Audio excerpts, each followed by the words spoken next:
मेरा पति एक डॉक्टर था और मुझे रोज़ एक गोरा होने के लिए रोज़ाना इंजेक्शन लगाता था, जिससे मेरे पेट में बहुत दर्द होता था। एक रात मैंने इंजेक्शन बदल दिया।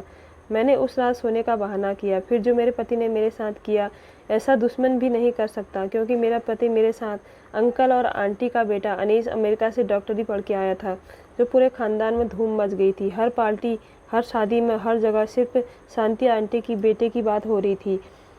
हर औरत की इच्छा थी कि अनीस उनकी बेटी को पसंद करे, और हर लड़की भी यही चाहती थी कि उसकी शादी डॉक्टर अनीस से हो जाए। जब से अनीस वापस आया था, तब से मोहल्ले की लड़कियों का पार्लर के चक्कर काटना ज़्यादा हो गया था। हर हफ्ते जाकर फैशन करवाना उनकी ज़िंदगी का हिस्सा बन गया था। अनीस न सिर्फ डॉक्टरी पढ़कर आया था, बल्कि उसने यहाँ आकर बहुत बड़ा क्लिनिक भी खोल लिया था। अभी तो यह उसके काम की शुरुआत हुई थी।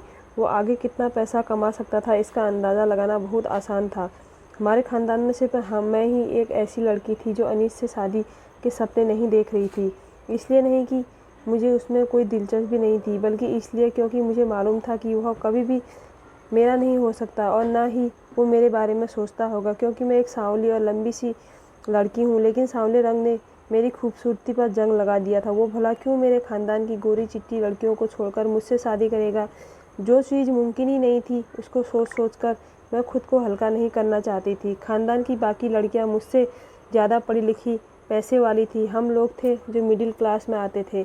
हम इतने गरीब तो नहीं थे, लेकिन दूसरों के मुकाबले में थोड़े कम पैसे वाले थे। एक दिन मेरी तबीयत कुछ ख़राब हुई। मुझे महसूस हो रहा था कि मेरा ब्लड प्रेशर लो हो गया है।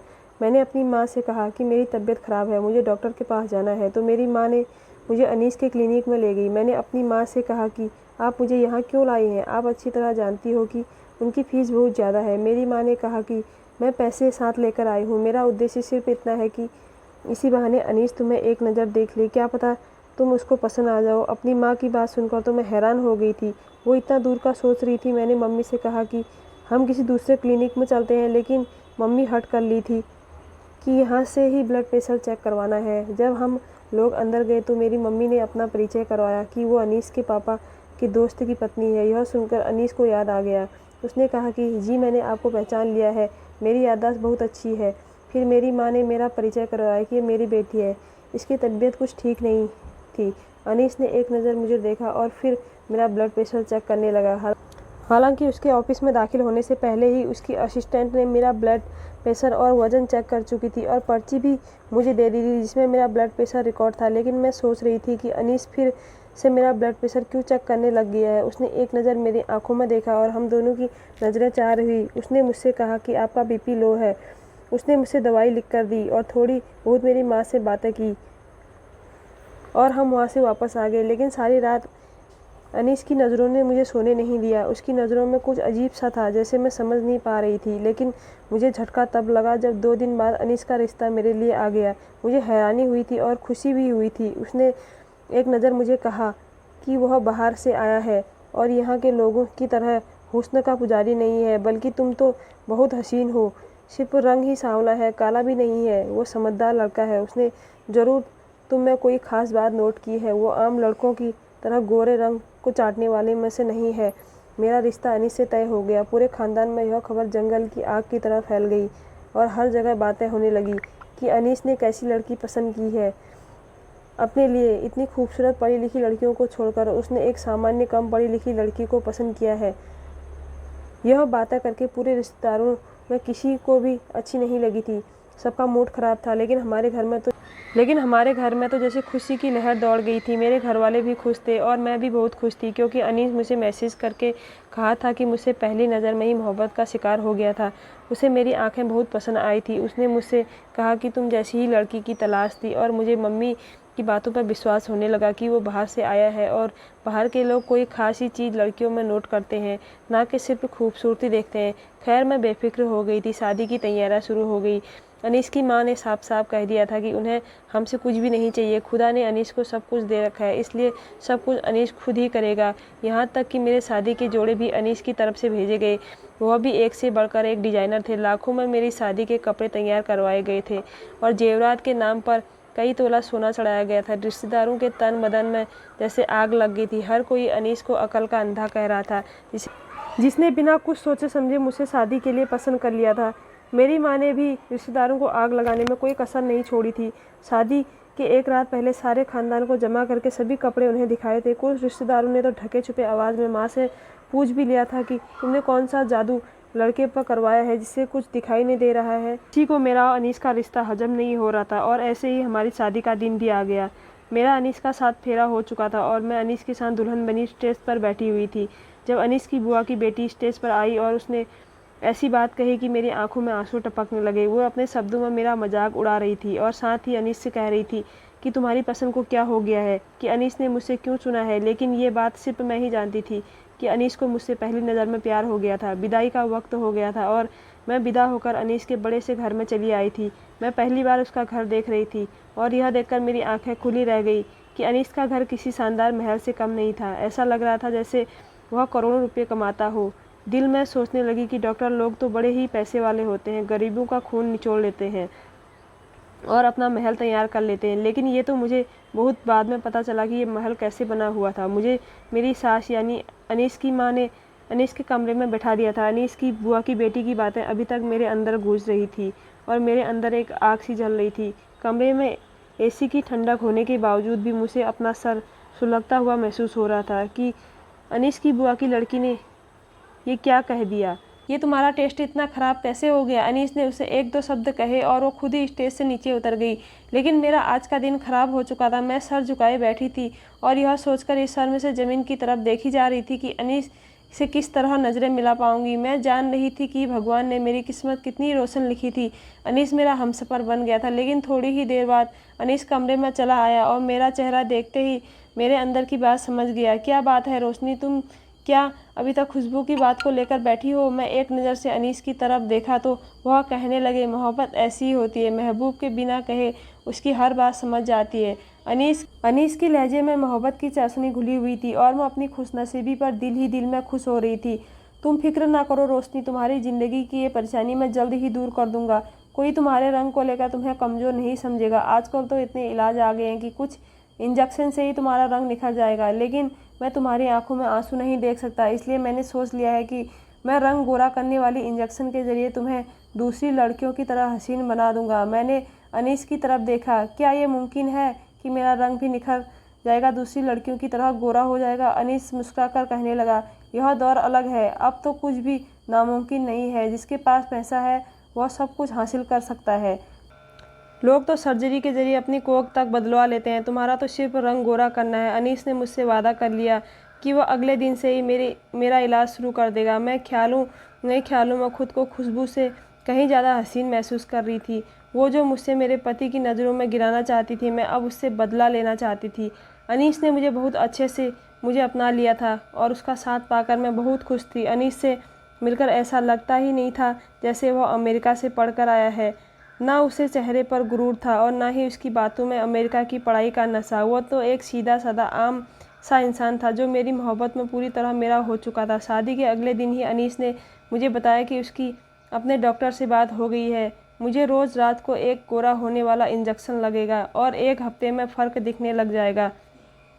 मैं आईना के सामने खड़ी होकर तैयार हो रही थी। अनीस की बात सुनकर मैंने एक नज़र अपनी सांवली रंगत पर डाली। यह सोचकर ही मेरे चेहरे पर मुस्कुराहट आ गई थी कि आने वाले दिनों में मैं भी चाँद की तरह चमकने लगूंगी। अनीस धीरे धीरे से मेरे करीब आया और मुझे बाहों में भरते हुए मुझसे वादा लिया कि मैं इस इलाज के बारे में किसी को कुछ नहीं बताऊंगी। वो नहीं चाहता कि लोग तरह तरह की बातें बनाकर मेरा दिल दुखाएं। मैंने यह बात से वादा कर लिया था कि मैं किसी को भी इलाज के बारे में कुछ नहीं बताऊंगी। और अनीस ने उसी रात मुझे पहला इंजेक्शन लगा दिया। इंजेक्शन लगते ही थोड़ी देर बाद मुझे नींद आ गई और फिर जब सुबह मेरी आँख खुली तो मेरे पेट में बहुत दर्द हो रहा था। मुझे समझ में नहीं आ रहा था कि दर्द क्यों हो रहा है, लेकिन इस दर्द ने मुझे परेशान करके रख दिया था। मैंने अनीस को बताया तो वो कहने लगी कि हर चीज़ का एक साइड इफ़ेक्ट होता है और शायद इंजेक्शन से तुम्हें दर्द हो रहा है। 1 हफ्ते की बात है, दर्द बर्दाश्त कर लो। मैं यह सब कुछ तुम्हारी खातिर तो कर रहा हूँ, तुम्हें कभी छुप छुप कर आंसू बहाने की ज़रूरत ना पड़े। तुम ही सोचो जब तुम्हारे बच्चे होंगे तो तुम्हें इस चीज़ का एहसास और भी ज़्यादा होने लगेगा। अनीस की बात सुनकर मैं खामोश हो गई। वो ठीक ही तो कह रहा था। अगर दुनिया वालों की तरह हमारे बच्चे भी मेरी रंगत का मजाक उड़ाते तो मैं क्या करती। शादी के बाद औरत की एक ही कमज़ोरी होती है, उसके बच्चे। अनीस इसी बात का फ़ायदा उठाता था। बच्चे के नाम पर मैं हर दर्द सहने को तैयार थी। और अगली रात भी जब अनीस ने मुझे इंजेक्शन लगाया तो थोड़ी ही देर बाद मैं गहरी नींद में सो चुकी थी और सुबह एक बार फिर पेट दर्द से तड़प रही थी। ये दर्द मेरी बर्दाश्त से बाहर होता जा रहा था, लेकिन मैं किसी से इस बारे में बता भी नहीं सकती थी क्योंकि अनीस ने ये इलाज सबसे छुपा कर रहा था। मैं सारा दिन पेट के दर्द से तड़पती रही और अपने कमरे में बंद रही। रात तक मेरे अंदर हिम्मत ख़त्म हो चुकी थी। मैं एक और इंजेक्शन नहीं लगवा सकती थी। मैंने सोचा अगर एक दिन इंजेक्शन ना लगवाऊं तो शायद इतना फ़र्क नहीं पड़ेगा, लेकिन अनीस को कहीं बुरा न लग जाए। ये सोचकर मैं खुद चुपके से इंजेक्शन बदल दिया और ताकत का इंजेक्शन रख दिया। अनीस ने मुझे इंजेक्शन लगा दिया और मैं आंखें बंद करके लेट गई, जैसे मैंने बहुत ही गहरी नींद सो गई हूँ। उसके बाद जो कुछ अनीस ने मेरे साथ किया, मेरी रूह कांप गई कि ऐसा कोई किसी दुश्मन के साथ भी नहीं कर सकता, जबकि मैं तो अनीस की पत्नी थी। मैं फ़ौरन उठकर बैठ गई थी और मुझे जागता हुआ देखकर अनीस के होश ठिकाने आ गए थे। वो हकलाते हुए पूछने लगा कि तुम अभी तक सोई नहीं हो। मैंने गुस्से में अनीस से पूछा कि ये सब क्या है और तुम मेरे साथ क्या कर रहे हो। पहले तो अनीस मुझे उल्टे सीधे जवाब देता रहा, लेकिन जब उसे अंदाज़ा हो गया कि मैं इतनी आसानी से खामोश बैठने वालों में से नहीं हूँ तो उसने मुझे हर बात सच सच बता दी। अनीस का पूरा सच सुनकर मेरे तो होश उड़ गए थे। अब मुझे समझ में आ गया था कि अनीस ने सारे ख़ानदान की हसीन और पढ़ी लिखी लड़कियां छोड़कर मुझ जैसी सावली और मिडिल क्लास लड़की को क्यों पसंद किया था। उसे लगता था कि मैं उसके लिए बहुत आसान साबित हो जाऊंगी और बहुत आराम से वो मुझे काबू कर लेगा, लेकिन मैं इतनी आसानी से चुप बैठने वालों में से नहीं थी। मैंने फ़ौरन ही चीख कर सारा घर सिर पे उठा लिया था और अपने घर भी फ़ोन मिला लिया था। अनीस की लाख कोशिश के बावजूद भी मैं चुप नहीं रही थी, बल्कि अनीस का घिनौना चेहरा सबके सामने ले आई थी। मेरी सास भी अनीस के साथ उसके जुर्म में बराबर की हकदार थी, इसलिए जैसे ही मेरे माँ बाप आए तो उनकी बोलती बंद हो गई। मेरी माँ को तो यकीन ही नहीं आ रहा था कि अनीस जैसा लाइट इंसान मेरे साथ ऐसा धोखा कर सकता है। मैं माँ के साथ शादी के तीसरे दिन ही लौटकर अपने घर चली आई थी। रिश्तेदारों को तो बातें करने के लिए एक नया मुद्दा मिल गया था। हर कोई हमारे जख्मों पर नमक छिड़कने के लिए आ रहा था। सबके मुँह पर एक ही बात थी कि हमें तो पहले ही कुछ गड़बड़ लग रही थी। रोशनी जैसी सावनी लड़की से अनीस जैसा लड़का कैसे शादी कर सकता है। कुछ रिश्तेदारों ने तो अनीस को सही कहते हुए मुझे ही बुरा भला कह रहे थे, क्योंकि अनीस की माँ ने उन्हें मेरे बुरे चरित्र के झूठे किस्से सुना दिए थे। हर तरफ मेरी बुराई की चर्चा हो रही थी और मैं अपनी किस्मत पर आंसू बहाने में लगी थी। मैं कमज़ोर नहीं पड़ना चाहती थी, लेकिन लोगों के तरीके ने मुझे बहुत कमज़ोर बना दिया था। अनीस की वो मोहब्बत भरी बातें मेरे कानों में किसी शीशे की तरह पिघल रही थी। अनीस की माँ तो डंके की चोट पर मुझे गंदा कह रही थी और मैं अपने बंद कमरे में बैठी थी। मुझे लोगों का सामना करने की हिम्मत नहीं हो रही थी। जब मेरी दोस्त मुझसे मिलने के लिए आई और उसने मुझे हौसला दिया तो मुझे खामोशी में नहीं बैठना चाहिए। अनीस जो काम मेरे साथ कर रहा था वो बिल्कुल गैर कानूनी था और मेरी दोस्त चाहती थी कि हम दोनों मिलकर अनीस के खिलाफ़ कानूनी कार्रवाई करें। उसका पति वकील था और वो दोनों मेरे साथ देना चाहते थे। अपनी दोस्त की बात सुनकर मैंने फ़ौरन हाँ कर दिया कि मैं अनीस जैसे इंसान के खिलाफ़ ज़रूर कदम उठाऊंगी। लेकिन जैसे ही माँ को मेरे इरादों का पता चला, माँ ने साफ मना कर दिया कि हम जैसे इज्जतदार लोग कोर्ट कचहरी के चक्कर नहीं लगा सकते, इसलिए तो हम जैसे लोग अनीस जैसे लोगों के लिए आसान खिलौना साबित होते हैं। मैं गुस्से में माँ को 4 बात सुना डाली। जब तक हम जुल्मों के खिलाफ खड़े नहीं होंगे, ये हमारे साथ जुल्म करते ही रहेंगे और मैं गलत करने वालों को उनके अंजाम तक ज़रूर पहुंचाऊंगी। मैंने अनीस के खिलाफ केस करूंगी। मैंने माँ को 2 टूक बात सुना दिया और अपनी दोस्त की मदद से अनीस के खिलाफ मुकदमा दायर करा दिया। अनीस और उसकी माँ ने तो सोचा भी नहीं था कि मेरी जैसी आम सी लड़की, जिसे ज़माने में हमेशा ठोकरों पर रखा हुआ था, वो इतना बड़ा कदम उठा लेगी। क्योंकि ये कोई आम केस नहीं था, इसलिए बहुत जल्दी मीडिया में फैल गया और लोगों के दिमाग और जुबान के ऊपर आम हो गया। जिसको भी मामले का पता चला वो अनीस पर थू थू करने लगा। अनीस किसी को शक्ल दिखाने लायक नहीं रहा। मैंने अदालत में खड़े होकर बहुत हिम्मत से अनीस का खिलौना चेहरा सबके सामने रख दिया। अनीस ने मुझसे शादी जिस मकसद से की थी वह बच्चा था। अनीस अमेरिका में किसी मॉडल से शादी कर चुका था और वह उससे मोहब्बत करता था, लेकिन वह मॉडल अपनी फिटनेस ख़राब नहीं करना चाहती थी। वो अनीस को बच्चा चाहिए था और इसी मकसद के लिए अनीस अमेरिका से अपने देश आया था। वो पहली पत्नी से ही बच्चा चाहता था, इसलिए उसने जानबूझकर मुझ जैसी सांवली सलोनी और गरीब लड़की से शादी की। थी। उसे लगा था कि मैं उसकी दी हुई खुशियाँ देकर पागल हो जाऊंगी, उसकी मोहब्बत भरी बातों में पूरी तरह उसके जाल में फंसी रहूंगी और उसका सच जानने की कोशिश नहीं करूंगी।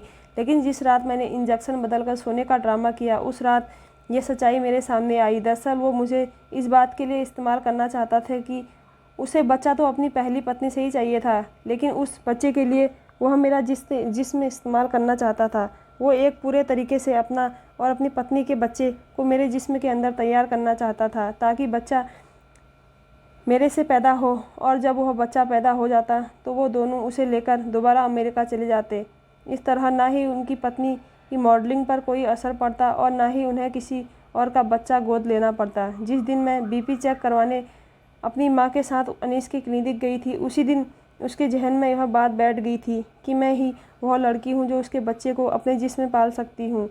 इसलिए वो बराबर मेरा बीपी चेक करता और मेरी खुराक का ख्याल रखता। सरोगी का तरीका हमारे देश में पूरी तरह गैर कानूनी है, और ख़ास करके मेरी इजाज़त के बिना मेरा पति मेरा जिस्म कैसे इस्तेमाल कर सकता है। वह हर रात गोरा होने वाला इंजेक्शन के नाम पर मुझे बेहोश करता और फिर मेरा चेकअप करता था। जिस रात मैंने इंजेक्शन बदला था तो IVF के जरिए मेरे जिस्म में अपने बच्चे को इम्प्लांट करने वाला था। उसकी अमेरिकन बीवी अपने जिस्म को ख़राब नहीं करना चाहती थी, लेकिन वह दोनों मिलकर मेरी पूरी ज़िंदगी ज़रूर बर्बाद करना चाहते थे। एक बार उन्हें मुझसे बच्चा मिल जाता तो अनीस मुझे तलाक देकर वापस अमेरिका चले जाता और फिर कभी लौटकर वापस नहीं आता, और मैं सारी ज़िंदगी यूं ही तड़पते रह जाती। मेरी दोस्त का पति जो वकील था, उसने कुछ सबूत इकट्ठे किए और अनीस और उसकी पत्नी को दोषी साबित कर दिया। वो दोनों धोखे से मुझे इस्तेमाल कर रहे थे, और वो अगर उस रात में इंजेक्शन ना बदलती तो उन दोनों के बच्चे को अपना खून समझकर मैं 9 महीने तक अपने पेट में पालती रहती, और उसके बाद वो दोनों अपना बच्चा लेकर दोबारा वापस गायब हो जाते। उन दोनों को सज़ा सुना दी गई थी और मैंने अनीस को तलाक दे दिया था। मैं अकेली ज़रूर थी, लेकिन मुझे यकीन था कि भगवान ने मेरी किस्मत में यकीनन कुछ अच्छा ही लिख रखा है। सारे ख़ानदान वाले अनीस की सच्चाई जान चुके थे और आंटी को भला बुरा कह रहे थे, जिन्होंने अपने बेटे का साथ देकर मेरी ज़िंदगी उजाड़ने की कोशिश की थी। एक बार मैं बहुत अच्छी तरह जान गई थी कि सिर्फ इंसान की पढ़ाई उसे शोहरत नहीं देती, बल्कि यह माँ बाप की परवरिश भी होती है जो एक बच्चे को होशियार और साफ बनाती है। अगर आंटी अपने बेटे अनीस को सही और गलत का फ़र्क बताती और मेरी ज़िंदगी से खेलने के लिए मना करती, तो शायद उसे कभी इतनी हिम्मत नहीं मिलती। रिश्तेदार सभी भगवान का धन्यवाद कर रहे थे कि उनकी बेटी अनीस की जाल में फंसने से बच गई थी, जबकि माँ को इस बात का बहुत दुख था कि उनकी वजह से मेरी ज़िंदगी बर्बाद हो गई है। लाखों का जेवर और कपड़े इंसान को अच्छा नसीब और खुशी नहीं दे सकते, इसलिए उनको चाहिए कि वह अमीर और पढ़ा लिखा दामाद ढूंढने से कहीं ज़्यादा अपनी बेटी के अच्छे नसीब के लिए प्रार्थना किया करें। कोई भी लड़की 2 वक्त की रोटी और इज्जत के साथ 4 दीवारी में भी खुश ज़िंदगी गुजार सकती है, लेकिन वो एक बुरे इंसान के साथ कभी खुश नहीं रह सकती। मैंने जुल्म के खिलाफ इसलिए आवाज़ बुलंद की ताकि आइंदा कोई लड़की किसी लड़के के गलत मकसद की भेंट न चढ़े।